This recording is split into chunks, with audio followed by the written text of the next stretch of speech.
గమనిస్తారని అనుకుంటున్నాను. పార్టీ పెద్దలు కూడా నాకైతే పూర్తి నమ్మకం ఉంది. ఇప్పుడు జనసేనతో పొత్తు పెట్టుకుంది. ఈ జనసేనతో పొత్తు అనేది తెలుగుదేశం పార్టీకి లాభదాయకమే అనుకుంటున్నారు.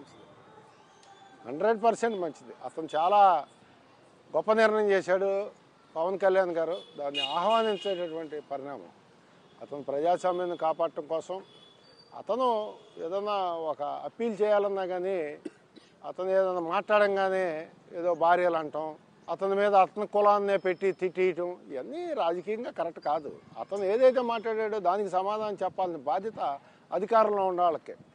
వ్యక్తిగత విషయాలకు వెళ్ళటం మూలనే ప్రజల్లో కూడా కొద్దిగా ఇబ్బందిగా ఉంది. ఇప్పుడు జరుగుతున్న పరిణామాలు ప్రజా సమస్యల పట్ల డిస్కషన్ కంటే ఈ డిస్కషన్ వ్యక్తిగతమైనటువంటి దాంతోనే ప్రజలు చాలామంది బాధపడుతున్నారు. బాధ్యత గల ప్రజలు, రాజకీయాలు ఎప్పుడో చూసినటువంటి వాళ్ళు దీన్ని ఆహ్వానించట్లా. ఇప్పుడు రాజధాని సెంటిమెంటు ఎంత ఉందనుకుంటున్నారు మీరు? బేసిక్గా అమరావతి ఉద్యమంలో మీరు కూడా పాల్గొన్నారు, వాళ్ళకి మద్దతు పలికారు. సో రాజధానిని